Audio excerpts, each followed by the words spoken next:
retour dans l'Atelier Z. On est à l'hôtel 01 qui est situé au coin René-Lévesque et Saint-Laurent. Et aujourd'hui, on traite du sujet « Femmes en affaires, mais quelle affaire ?» Et on est toujours avec notre invitée, Madame Marie Caron. Bonjour. Bonjour. Et avec Madalina et Madoua qui ont une superbe chronique, j'en suis sûre. Alors, Madalina, on commence avec toi. Qu'est-ce que tu as pour nous cette semaine? J'ai des femmes, mais j'ai aussi des hommes. Et j'ai un concept. Alors, globalement, c'est vrai que la parité entre les hommes et les femmes dans l'emploi reste quand même à travailler, n'est-ce pas? On sait que les dames sont moins présentes dans les positions de haute direction et dans les conseils d'administration, et on sait qu'elles gagnent moins. C'est un fait. Mais la bonne nouvelle, c'est qu'il y a toujours eu des femmes. Il y en a, et il y en aura des femmes qui vont prendre la chance de se lancer dans les affaires et, enfin, je dis bien prendre l'affaire parce qu'on ne la donne pas. Et donc, en fait, vont voir la chance comme une opportunité d'avancer et comme une compétence qui se développe dans la vie. Alors, selon une enquête de Catalyse de l'année passée, on apprend quoi? On apprend que Québec détient quand même la plus haute proportion des femmes dans les conseils d'administration parmi les 4 les plus grandes provinces canadiennes. Et les femmes occupent plus de sièges dans les conseils d'administration, mais où? Dans le domaine des services, et moins dans le pétrole, le gaz, etc. Donc, des femmes en haute position, donc avec des fonctions de PDG et tout, ça existe, sauf qu'on ne les voit pas trop. Donc, il y a une question de visibilité. Et prenons l'exemple du quotidien. On a mentionné tout à l'heure Cora, Madame Cora Souflidou. Alors, elle est née en Gaspésie, d'une famille modeste, mais qu'est-ce qu'on peut retenir de son parcours de vie? On peut retenir qu'à un moment donné dans la vie, on réoriente le chemin, et donc, on fait des choix. Mais on fait des choix en assumant à la fois les faiblesses et les forces. Et elle l'a fait à la quarantaine, quand, divorcée avec 3 enfants, elle décide de se lancer dans la restauration. Un deuxième exemple que je voulais partager avec vous, c'est le port de Montréal. On est toutes passées au moins une fois par là. Et vous savez qui est à la tête de l'administration portuaire de Montréal? Une femme. Évidemment, une femme. Mais quelle femme? C'est la première femme à voir arriver là. Donc, c'est Madame Sylvie Vachon. Et il faut dire que son parcours, il est plutôt de carrière, puisqu'elle a passé 20 ans. Et elle sait quand même, elle se sent comme un poisson dans l'eau. Et il faut dire que son style, c'est la gestion participative. Et elle dit, le port, c'est une affaire d'équipe et de partenariat. Et je prends le 3e exemple. Savez-vous qui est le numéro 2 de Facebook? Oui, Sheryl Sandberg. Ah bah voilà. Alors, c'est ta copine? C'est ma copine. C'est quand même quelque chose dans un monde de programmateurs à Silicon Valley. Et elle dit, je n'ai jamais travaillé pour une femme. Bien de moi. Bien de moi. Elle s'inspire dans sa vie, donc elle est très inspirée par les hommes, dont son boss. J'ai une question. Oui. Tu as parlé de la 2e personne du port de Montréal qui, elle a gravi les échelons. Puis, est-ce que bien souvent, les femmes qui sont dans des entreprises privées, donc pas qui sont des entrepreneurs et qui se partent en affaires, mais qui justement œuvrent dans le monde des affaires à titre d'intrapreneurs, est-ce qu'elles sont plus nombreuses à gravir les échelons comme ça ou plutôt de passer d'une entreprise à l'autre, puis un peu comme Sheryl Sandberg dans le 3e cas? Alors, il y a une question qu'on peut partager avec vous, voilà, Madame Caron. Mais je sais qu'il y a des études qui démontrent quoi? Qui démontrent qu'avant que les femmes se lancent dans les affaires, vous pouvez peut-être me confirmer ou pas, elles ont changé pas mal de postes. Voilà, ça c'est quand même quelque chose.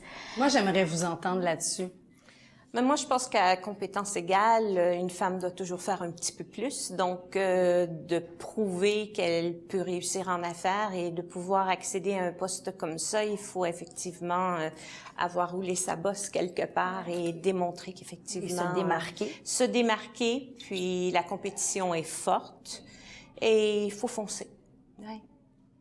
Moi, finalement, je vais dire que les femmes ont des qualités.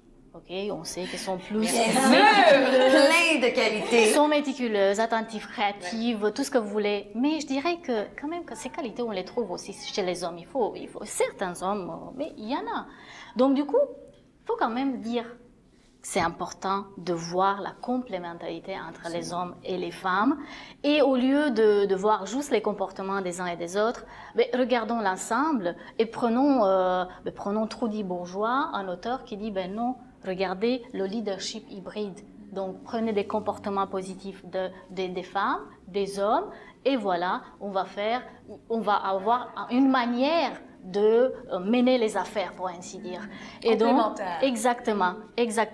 Et c'est quand même important parce qu'aujourd'hui, le monde des affaires change.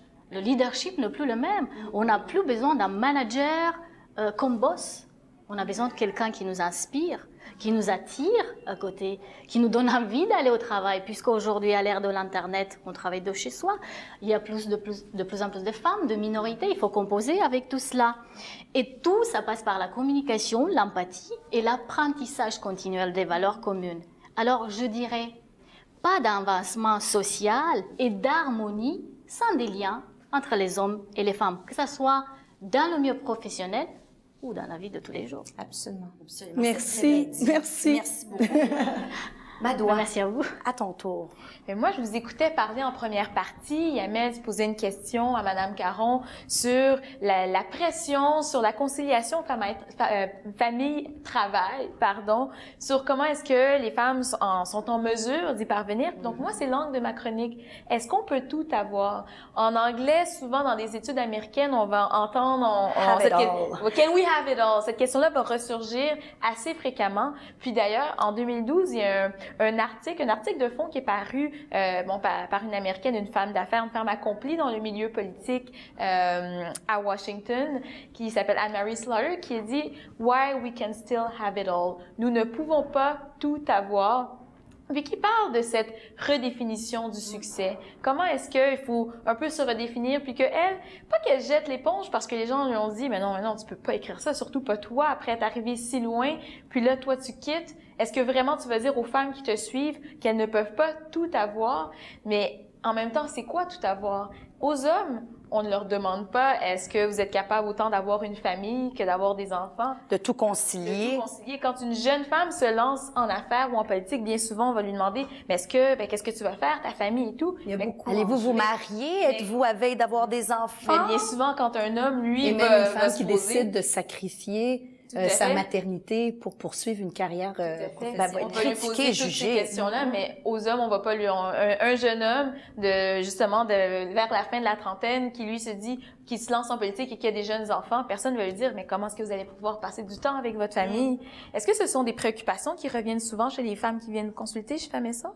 Ça fait partie des éléments qu'on analyse quand on regarde un dossier, effectivement, où on doit tenir compte du tissu entrepreneurial autour de cette personne-là, soit le tissu personnel, c'est-à-dire si elle a de la famille qui vont l'aider dans ses démarches, et aussi au niveau affaires, on sait que les femmes vont devoir s'absenter parfois plus, si l'enfant est malade ou s'il y a des rendez-vous. Alors, il faut vraiment s'assurer que la femme a pensé à ça dans son plan pour pouvoir effectivement réussir, mettre les chances de son côté.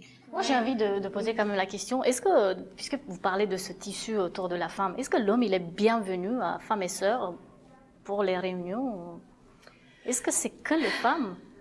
Je vous dirais que pour être financé, on accepte des projets où la femme représente 51% du projet, puisque c'est un fonds qui est dédié essentiellement à l'entrepreneuriat. Et que le besoin est là. Et voilà, le besoin est là, il y en a tellement. Dans les débats que vous organisez, je parle aussi Je vous dirais que dans les débats, d'ailleurs, c'est un des débats qu'on va avoir dans une des prochaines réunions, à savoir est-ce qu'on devrait avoir un homme parmi notre un modérateur ou autre. Et actuellement, nous n'en avons pas.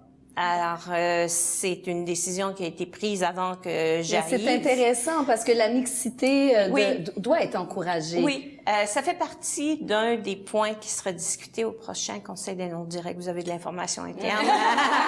c'est ce qu'on voulait. Mais Je effectivement, me on va en permets parler. de vous demander, conjuguer le succès au féminin, est-ce différent de le conjuguer au masculin? Pour une femme, la définition du succès... Je pense que la définition du succès est différente, effectivement, parce que la femme va définir son succès par rapport à ce que j'appelle son milieu, c'est-à-dire, bon, si je réussis, c'est pas À au tout détriment contrôler mon milieu, donc que ce soit pas au détriment de ma famille. de que ma je famille puisse- et des gens autour de nous. Donc, c'est c'est très intéressant différent de ce qu'un homme va penser, effectivement. Tout à fait. Il y a même il y a des économistes qui ont dit que qui ont jugé que les femmes étaient moins heureuses aujourd'hui qu'elles ne l'étaient dans les années 70.